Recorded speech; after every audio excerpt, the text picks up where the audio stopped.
कि विस्काउंट के सबसे छोटे सन ने मेन फैमिली के थर्ड सन को डिफीटेड कर दिया। लेकिन लॉर्ड के अराइवल से सभी एक बैड सिचुएशन में आ जाते हैं, क्योंकि वो इस ह्यूमिलिएशन पर क्वाइट नहीं रहेंगे। प्रोटैगनिस्ट उस इंटिमिडेटिंग प्रेजेंस को फील करता है और उस आते हुए आदमी को फेस करने के लिए पलट जाता है। ग्राउंड पर पड़ा हुआ डैलस मैनिएकली लाफ करता है, ये देखकर कि उसका फादर फाइनली उसे सेव करने आ गया है। यंग मैन फिर एलएम फैमिली के लीडर पावरफुल लॉर्ड रॉड्री के फेस टू फेस आता है। वो बूढ़ा आदमी उसे एक सीरियस और फ्यूरियस लुक से घूरता है। लगता है वो सिचुएशन से जरा भी हैप्पी नहीं है। हेट्रेड से भरे चेहरे के साथ यंग मैन उस शख्स का नाम रिमेम्बर करता है जिसने उसे पास्ट लाइफ में बिट्रे किया था। रेडहेड फिर अपने फादर की तरफ क्रॉल करता है और उनका पैर पकड़ लेता है। डेस्परेटली हेल्प मांगता है। आंखों में टीयर्स लिए डैलस उन्हें फादर बुलाता है। होप करता है कि वो उसे प्रोटैगनिस्ट से डिफेंड करेंगे। फिर वो यंग मैन की तरफ पॉइंट करता है और अक्यूज करता है कि वो बास्टर्ड है जिसने फैमिली को चैलेंज करने की डेयर की।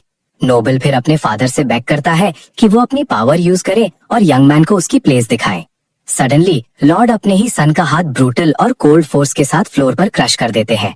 डालस पेन में चिल्लाता है और अपने फादर के इस अनएक्सपेक्टेड एक्शन से शॉक्ड हो जाता है, जिन्होंने उसे बिना किसी मर्सी के पनिश किया। बाकी नोबल सीन से हॉरिफाइड हैं और उस आदमी की अपने सन के टुवर्ड्स क्रुएल्टी को अंडरस्टैंड नहीं कर पाते। यहाँ तक कि डालस का ब्रदर भी स्पीचलेस हो जाता है रेडहेड का हाथ इस तरह क्रश होते देखकर। लॉर्ड फिर उसे ह्यूमिलिएट करते हैं। पूछते हैं कि जब उसने फैमिली का नाम मड में घसीट दिया है तो वो रो क्यों रहा है। सीन देखकर विस्काउंट अपने ब्रदर पर चिल्लाते हैं कि इस क्रूएल्टी को रोको और लड़के को हार्म मत करो, लेकिन वो उन्हें इग्नोर करते हैं और रेडहेड से कहते हैं कि उसे सॉर्ट पकड़ने का कोई राइट नहीं है। एक टेंस साइलेंस हॉल में छा जाती है, क्योंकि सभी शॉक्ड और स्पीचलेस होकर सीन देख रहे थे। दोनों ब्रदर्स फिर हेट्रेड से भरे लुक्स के साथ एक दूसरे को फेस करते हैं। एक डायरेक्ट कॉन्फ्रंटेशन के लिए रेडी थे। काले बालों वाला यंग मैन आगे स्टेप करता है और लॉर्ड पर अपनी सॉर्ट पॉइंट करके क्वेश्चन करता है। वो फिर कहता है कि उसके कजिन ने अभी तक सिस्टर अल्फान से अपोलोजाइज नहीं किया है जैसा प्रॉमिस किया था। एक डिफायंट लुक के साथ यंग मैन अपने अंकल से रिक्वेस्ट करता है कि वो अपोलॉजी होने तक पनिशमेंट को वेट कर ले। बूढ़ा आदमी उसे स्कॉन करता है और पूछता है कि क्या वो सिर्फ एक ऑर्फन होने की वजह से खुद को एल्महाइम समझता है, लेकिन लड़का रिप्लाई करता है कि वो विस्काउंट का सन है और उसने प्राइड ऑफ अ नाइट उन्हीं से लर्न की है। लॉर्ड को आंसर की कोई केयर नहीं लगती और वो बस बॉक्स में बैठी अपनी फैमिली को देखते हैं। फिर वो उस यंग मैन पर अक्यूज करता है कि उसने अपनी एटीट्यूड से मेन फैमिली की रेपुटेशन खराब कर दी। ड्यूक सीन को ऑब्जर्व करता है और समझता है कि सिचुएशन जितनी दिख रही है उससे कहीं ज्यादा सीरियस है। एक और नोबल कमेंट करता है कि इसे सिर्फ बच्चों की मामूली लड़ाई स्क्वॉबल मानकर रिजॉल्व नहीं किया जा सकता। एक लाइट हेड यंग मैन शरारत से स्माइल करता है, जैसे उसे ये सारा केओस एंजॉय हो रहा हो।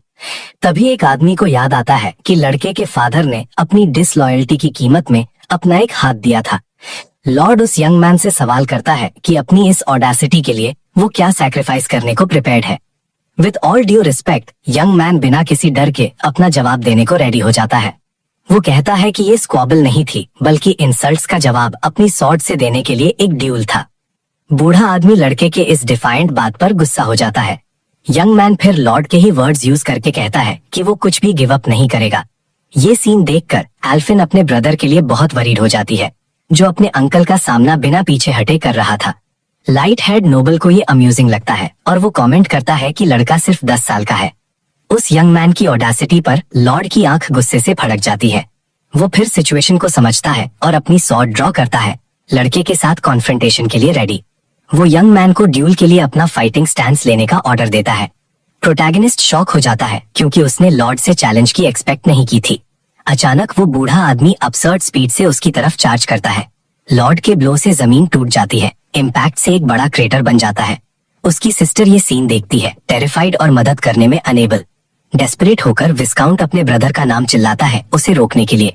तभी लड़के का अडॉप्टिव फादर जंप करके लॉर्ड का अटैक ब्लॉक करता है। दोनों सॉर्ड्स हॉल के बीच में जबरदस्त फोर्स से टकराती हैं। वो दोनों ब्रदर्स फिर एक इंटेंस और स्पार्क फिल्ड बैटल शुरू कर देते हैं। क्लैश के बाद विस्काउंट दौड़ता है ये देखने के लिए कि उसका बेटा ठीक है या नहीं। अचानक जमीन से आइस का एक पिलर इरप्ट होता है और दोनों साइड्स को सेपरेट कर देता है। बूढ़ा आदमी कंफ्यूज हो जाता है और समझ नहीं पाता कि ये क्या हुआ। वुंडेड प्रोटैगनिस्ट मुश्किल से उठता है लेकिन खड़ा रहता है। उसका फेस इंजर्ड है लेकिन उसकी आंखों में प्योर डिटर्मिनेशन जल रही है। लॉर्ड दूर से ही कंटेम्प्ट के साथ ये सीन देखता है। फिर वो मुड़ता है और मेन हॉल से बाहर जाने लगता है। विस्काउंट रश करता है और उस यंग मैन को जमीन पर कोलैप्स होने से पहले पकड़ लेता है। एग्जॉस्टेड बूढ़ा आदमी उसका नाम पुकारता है, बहुत कंसर्न दिख रहा था। इंजर्ड फेस के साथ यंग मैन कहता है कि उसने अपनी सिस्टर और प्रॉमिस प्रोटेक्ट किया। विस्काउंट मूव हो जाता है और उसकी तारीफ करता है, कहता है कि वो फाइट में मैग्निफिसेंट था। रॉड्रिक फिर मुड़ता है और बिना कुछ बोले सीढ़ियों से ऊपर चला जाता है। उसका बेटा ठीक उसके पीछे होता है। ऊपर नोबल्स में से एक कमेंट करता है कि ड्यूक ने सिचुएशन रिजॉल्व करने के लिए बहुत ही चाइल्डिश मूव का सहारा लिया। वो कहता है कि अगर उसने लड़के को जीतने दिया होता तो फैमिली की रेपुटेशन टुकड़े टुकड़े हो जाती। So it was a fair deal. इतने बड़े लॉर्ड का सामना करने के बाद भी यंग मैन फर्म खड़ा रहा और वहां एक राइजिंग स्टार बन गया। नोबल एडमिट करता है कि वो on the edge of his seat पर था, डर रहा था कि हाउस एल्महाइम कहीं दो हिस्सों में ना टूट जाए। तब एक बूढ़ा आदमी कहता है कि टर्मोइल का एक एरो आगे बढ़ रहा है, एक ऐसे स्टॉर्म के साथ जो वर्ल्ड को डिवाइड कर सकता है। इधर विस्काउंट वुंडेड लड़की को पकड़ता है और उसकी सिस्टर डेस्परेट होकर हॉल में उसकी मदद के लिए दौड़ती है। कुछ देर बाद एक सनी डे पर हम मैंशन के बाहर कई लोगों को ट्रेनिंग करते देखते हैं। कुछ नाइट्स ट्रेनिंग को सरप्राइज्ड एक्सप्रेशंस के साथ देखते हैं, इम्प्रेस लग रहे थे। तभी प्रोटैगनिस्ट वुडन सोर्ड से ट्रेन करता है और बिना किसी डिफिकल्टी के अपने अपोनेंट को हरा देता है। फाइट देखने वाले नाइट्स में से एक उस यंग मैन की स्किल से शॉक्ड है और कहता है he is impressive. Black head young man training पर फोकस्ड रहता है और वो आदमी उसे यंग मास्टर एस्टर कहता है। एक और नाइट कमेंट करता है कि उसमें बहुत स्किल है और 10 साल का होने के बावजूद वो फ्राइटनिंग है। फिर वो आगे कहता है कि इस यंग मैन ने लॉर्ड रॉड्री के थर्ड सन को क्रश कर दिया था। इस इवेंट के दौरान उसका फ्रेंड स्माइल करता है और कहता है कि ये एक रिफ्रेशिंग स्टोरी है क्योंकि मेन फैमिली उन्हें बहुत टाइम से ओप्रेस कर रही थी। ट्रेनिंग करते हुए यंग मैन सोचता है कि उसने सोर्ड डांस असेंबली में अपनी स्ट्रेंथ और प्रेजेंस अच्छी तरह दिखा दी है। वो बिलीव करता है कि इससे वो आवाजें बंद हो जाएंगी जो विस्काउंट्स हाउस का मजाक उड़ाती हैं और उन्हें डिसग्रेस कहती हैं। लेकिन यंग मैन जानता है कि उसका रियल टारगेट अभी भी एल्महाइम फैमिली और उसका फॉर्मर फादर ही है। इसीलिए वो टेस्ट करना चाहता था कि हॉर में डैलस के खिलाफ उस डुएल में उसकी पावर कितनी दूर तक जा सकती थी। लॉर्ड के खिलाफ फाइट की एक मेमोरी उसके दिमाग में आती है जब वो अपनी इंटेंस ट्रेनिंग जारी रखता है। एक डिटर्मिन्ड लुक के साथ प्रोटैगनिस्ट जानता है कि उसके करंट लेवल पर वो रॉड्रिक को नहीं हरा सकता। वो सोचता है कि विंग क्रेस्ट सिर्फ लेटेंट मैजिकल पावर का एक मेजर है और वो अभी सातों को यूज नहीं कर सकता। लड़का जानता है कि पावर के साथ बॉर्न होना बेकार है अगर वो उसे यूज ही ना कर पाए। इसे वो वेस्टेड पोटेंशियल कहता है। एक स्विफ्ट मूव के साथ यंग मैन अपनी ट्रेनिंग कंटिन्यू करता है और सॉर्ड के साथ अपने ओपोनेंट पर चार्ज करता है। उसकी आंखें एक इंटेंस गोल्ड से ग्लो करती हैं जैसे ही वो नाइट के खिलाफ फाइट पर फुली कंसंट्रेट करता है। एक प्रिसाइज ब्लो से प्रोटैगनिस्ट उस आदमी की सॉर्ड तोड़ देता है और चिल्लाता है हुज नेक्स्ट। बाकी सभी नाइट्स पहले ही जमीन पर हैं, कंप्लीटली डिफीटेड। अचानक एक आवाज पूछती है कि क्या वो फिर से कोई गड़बड़ कर रहा है, दूर से ये सीन देखते हुए। फिर उसकी सिस्टर एल्फन अपीयर होती है और कहती है कि उसकी कोई लिमिट्स नहीं है, लेकिन उनके फादर उसे बुला रहे हैं। यंग मैन अग्री करता है और जमीन पर गिरे हुए फॉलन नाइट्स के पास से गुजरते हुए उसकी तरफ चलना शुरू करता है। तभी यंग मैन लड़की के क्लोथ्स नोटिस करता है और उसकी चॉइस से काफी सरप्राइज लगता है। यंग वुमन फिर उसकी तरफ मुड़ती है और क्यूरियस एक्सप्रेशन के साथ पूछती है क्या हुआ। वो कमेंट करता है कि ये एक रेयर साइट है और पूछता है कि क्या उससे पहले इस तरह के क्लोथिंग पहनना पसंद नहीं था।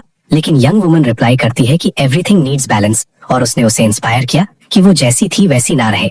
प्रोटैगनिस्ट अपनी सिस्टर के जवाब से थोड़ा कंफ्यूज्ड है और समझ नहीं पाता कि उसका क्या मतलब था। एक स्माइल के साथ वो उसकी ट्रेनिंग सॉर्ड लेती है और कहती है कि जब वो वापस आएगी तो उसे उसके साथ बहुत टाइम स्पेंड करना पड़ेगा।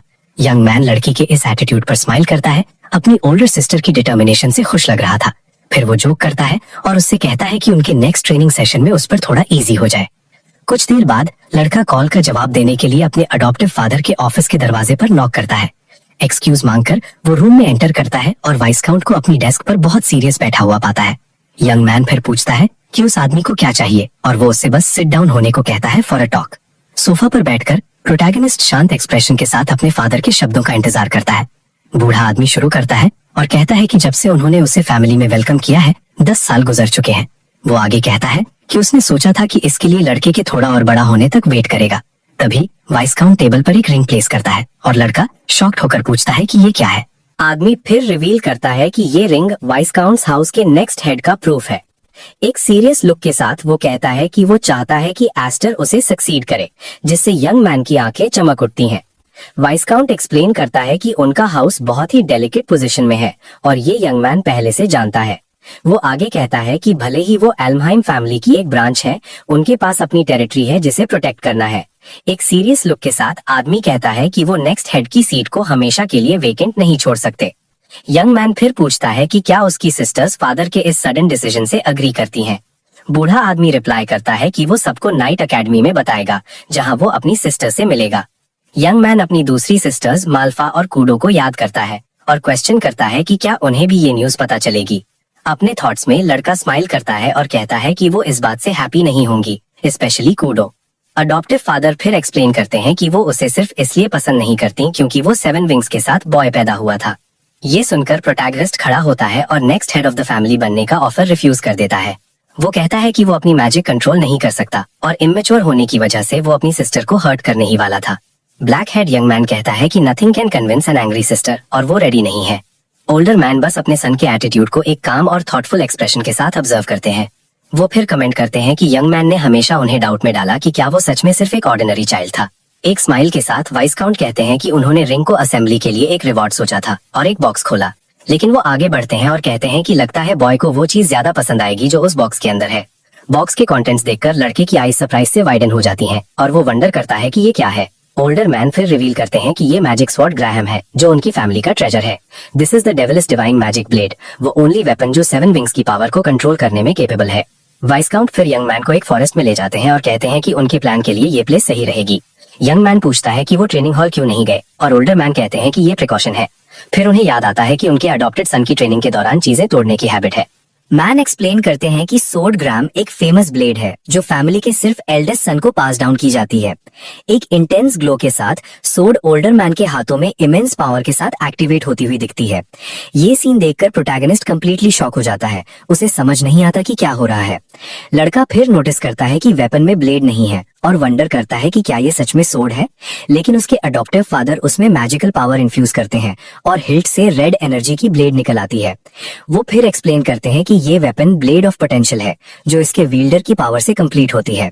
तभी रेड एनर्जी का एक पावरफुल अटैक आगे बढ़ता है, फॉरेस्ट में अपने रास्ते में आने वाली हर चीज को डिस्ट्रॉय कर देता है। ब्लो इतना स्ट्रॉन्ग था कि उसने एयर और डस्ट का एक वॉर्टेक्स क्रिएट कर दिया जो मैजिक सोर्ड की इमेंस पावर दिखाता है। मैन वॉर्न करते हैं कि मीडियोकर पावर के साथ यूजर ब्लेड द्वारा ड्रेन हो सकता है और इसकी एक हिस्ट्री है। एक सीरियस लुक के साथ वो फिर यंग मैन को सोर्ड ऑफर करते हैं और पूछते हैं कि क्या वो उसे यूज करना ट्राई करना चाहता है। बिना सोचे यंग मैन दोनों हाथों से सोर्ड का हिल्ट पकड़ लेता है, अपनी पावर टेस्ट करने के लिए रेडी। जब वो अपनी माना वेपन में कॉन्सेंट्रेट करता है ताकि अपनी खुद की ब्लेड क्रिएट कर सके, तो एक गोल्डन ओर उसे एनवेलप कर लेता है। गोल्डन एनर्जी फिर इमेंस फोर्स के साथ एक्सप्लोड होती है और लड़का उसे कंट्रोल करने में स्ट्रगल करता हुआ दिखता है। फिर उसे रियलाइज होता है कि उसकी माना अपने आप सोर्ड में फ्लो हो रही है, उसके कमांड के बिना। सडनली स्काई में लाइट की एक ह्यूज बीम शूट करती है और कोर्टयार्ड में मौजूद नाइट्स में से एक उस फ्लैश को नोटिस करता है। उनमें से एक पूछता है कि क्या कोई कॉमेट गिरा, लेकिन उसका फ्रेंड कहता है कि ये ऑपोजिट था और something flu into the sky. उसकी सिस्टर भी सीन ऑब्जर्व करती है और एक आदमी दूसरे से पूछता है कि उसके कहने का क्या मतलब है। उसकी सिस्टर फिर स्काई की तरफ देखती है और कहती है कि it is definitely the protagonists work. तब यंग मैन स्माइल के साथ सोर्ड पकड़ता है और कहता है कि इट इज एक्स्ट्रॉर्डिनरी, लेकिन उसके अडॉप्टिव फादर उसे करेक्ट करते हैं, कहते हैं कि it's not the sword that is extraordinary. वो फिर स्काई की तरफ पॉइंट करते हैं और स्टेट करते हैं कि लड़के की पावर इंप्रेसिव है। मैन एक्सप्लेन करते हैं कि पूरे लिनिएज में 7 विंग्स क्रेस्ट वाला कोई भी नहीं रहा है। उनका बिलीफ है कि जब यंग मैन अपनी पावर को मास्टर कर लेगा तो वो लॉर्ड रॉड्रिक को भी सरपास कर देगा। कैब विस्काउंट सोचते हैं कि उनका अडॉप्टेड सन उन दोनों से भी ज्यादा स्ट्रॉन्गर होगा। हाउएवर वो वार्न करते हैं कि such great power always ends up generating a lot of conflict. Man आगे बढ़ते हैं और कहते हैं कि अगर उन्हें पता चला कि लड़के के पास 7 विंग्स हैं तो ये प्रॉब्लम होगी। वो फिर एक्सप्लेन करते हैं कि सब यंग मैन से एनवियस होंगे या रिजेंटफुल भी हो सकते हैं। वो वार्न करते हैं कि कुछ लोग उसे एक्सप्लॉइट करेंगे और कुछ उसे एलिमिनेट करने की कोशिश करेंगे फॉर बीइंग अ थ्रेट, ताकि यंग मैन को वीक होने का रिग्रेट ना हो। मैन उसकी तरफ अपना हाथ एक्सटेंड करते हैं। एक सीरियस लुक के साथ वो यंग मैन से कहते हैं कि वो स्ट्रॉन्ग बने जब तक वो ट्रेन कर सकता है। प्रोटैगनिस्ट उनका हाथ मिलाता है और वाव करता है कि वो अब और मिजरेबल लाइफ नहीं जिएगा। डिटर्मिनेशन के साथ वो अपने फादर को थैंक्स कहता है और 7 विंग्स और सोर्ड को मास्टर करने का प्रॉमिस करता है। 3 दिन गुजर जाते हैं और विस्काउंट्स फैमिली किसी को ओपन आर्म्स के साथ घर वेलकम करती है। फिर 2 यंग विमेन आती हैं और रेड हेड वाली ड्रामेटिकली अपनी रिटर्न अनाउंस करती है। एक एग्जैजरेटेड पोज के साथ लड़की फाइनली वापस आकर बहुत हैप्पी लगती है। वो फिर अपनी आर्म्स ओपन करती है और अपनी यंगर सिस्टर से रियूनियन हग मांगती है, लेकिन लड़कियां व्हाइट हेड वुमन को सिस्टर मैल्फा बुलाकर उसे हग करने दौड़ती हैं। रेड हेड यंग वुमन अपने हाथ खुले रह जाती है और पूछती है कि उसे कोई हग क्यों नहीं कर रहा। छोटी लड़कियों में से एक फिर कंप्लेन करती है कि उसकी सिस्टर हमेशा उनके हेयर केयरलेसली मैस कर देती है। एम्बैरेस्ड होकर रेड हेड सब डिनाई करती है और कहती है कि वो अपनी सिस्टर्स के साथ ऐसा कभी नहीं करेगी। सडनली वो टर्न करती है और एल्फन को स्टेयर्स के पास खड़ा देखती है जो सीन देख रहा था। बिना सोचे कूडो दौड़ती है और दूसरी लड़की को एक बहुत टाइट हक देती है। पिंक हेड गर्ल कंप्लेन करती है क्योंकि उसकी सिस्टर उसे बिना छोड़े बहुत टाइटली स्क्वीज कर रही थी। ये सीन देखकर व्हाइट हेड यंग वुमन अपने फादर से पूछती है कि ब्रदर एस्टर कहाँ है। विस्काउंट फिर अपनी डॉटर के क्वेश्चन का आंसर एक काम स्माइल के साथ देना शुरू करते हैं। एक सीरियस लुक के साथ कूडो अपने अडॉप्टेड ब्रदर का नाम सुनते ही टर्न करती है। मीनवाइल यंग मैन ट्रेनिंग कर रहा है और फॉरेस्ट में रेड एनर्जी का एक्सप्लोजन अनलीश करता है। प्रोटैगनिस्ट फिर अपनी ही पावर को डॉज करता है जो आउट ऑफ कंट्रोल लगती है। हाफते हुए और कोल्ड स्वेट में उसे रियलाइज होता है कि वो अभी भी मैजिक स्वॉर्ड को मास्टर नहीं कर पाया है। वो सोचता है कि वो ब्लेड तो क्रिएट कर सकता है, लेकिन उसे स्टेबल रखने में ही वो अपने लिमिट पर है। डिस्ट्रक्शन के बीच यंग मैन वंडर करता है कि उसे अपने फादर जैसा बनने के लिए क्या करना होगा। सडनली एक वॉइस कहती है ही इज आउटडन हिमसेल्फ और कुडो उसकी तरफ चलते हुए अपीयर होती है। यंग मैन पूछता है कि क्या वो ऑलरेडी वापस आ गई है और रेडहेड कंप्लेन करती है कि वो उसे वेलकम होम करने भी नहीं आया। एक मॉकिंग स्माइल के साथ लड़की उसे कोल्ड कहती है क्योंकि वो उससे मिलने नहीं आया। वो फिर उस पर अक्यूज करती है कि वो खुद को स्पेशल समझता है और कहती है कि उसने सॉर्ड असेंबली के बारे में सुना, लेकिन यंग मैन रिप्लाई करता है कि the same goes for her and her missions as a knight apprentice. वो फिनिश करता है ये कहकर कि she was the only one to receive the honorary knight medal of the year. Redhead girl कहती है कि अगर वो इतना भी अचीव नहीं कर पाती तो she could never succeed her father. वो फिर क्वेश्चन करती है कि क्या उसने सक्सेसर का ऑफर उसकी वजह से रिफ्यूज किया। यंग मैन सोचता है कि उसके फादर ने ट्रबल क्रिएट कर दी और कहता है कि उसका वो इंटेंशन नहीं था। वो बस एक्सप्लेन करता है कि उसने अभी तक इतनी बड़ी रिस्पॉन्सिबिलिटी लेने के लिए वर्दी फील नहीं किया। रेड हेड फिर टर्न करती है और चलना शुरू कर देती है, अपने फादर और ब्रदर के बारे में बात करते हुए। वो उस पर मीन होने का अक्यूज करती है क्योंकि वो उसका ड्रीम जानता है और फिर भी वैसा एक्ट कर रहा है। ब्लैक हेड यंग मैन अपनी सिस्टर के रिएक्शन से कंप्लीटली कंफ्यूज हो जाता है। सडनली लड़की अपनी सोर्ड से अटैक करती है, उसकी डायरेक्शन में एनर्जी का एक स्लैश रिलीज करती है। अटैक एयर को काटता हुआ आगे बढ़ता है, अपने रास्ते में एक ट्री को डिस्ट्रॉय कर देता है। यंग मैन स्टार्टल्ड हो जाता है और जैसे ही ट्री ट्रंक एक्सप्लोड होता है वो नैरोली डॉज करता है। एंग्रीली वो पूछता है कि उसने अचानक बिना वार्निंग के उस पर अटैक क्यों किया। रेड हेड बस रिप्लाई करती है कि क्योंकि काफी टाइम हो गया था, she was going to test his skills. एक कॉन्फिडेंस स्माइल के साथ लड़की वार्न करती है कि next time she will attack with everything she is got.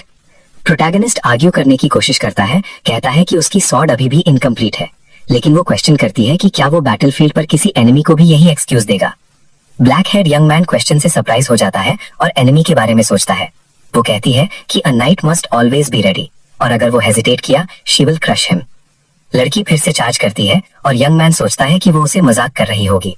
वो सोचता है कि वो ऑलरेडी अपनी लिमिट पर है, बस अपनी अनस्टेबल मैजिकल पावर को कंट्रोल करने की कोशिश कर रहा था। लेकिन वो समझ गया कि उसके पास कोई चॉइस नहीं है और अगर उसकी सिस्टर इतनी सीरियस है तो वो अपनी एनर्जी रिलीज कर देता है।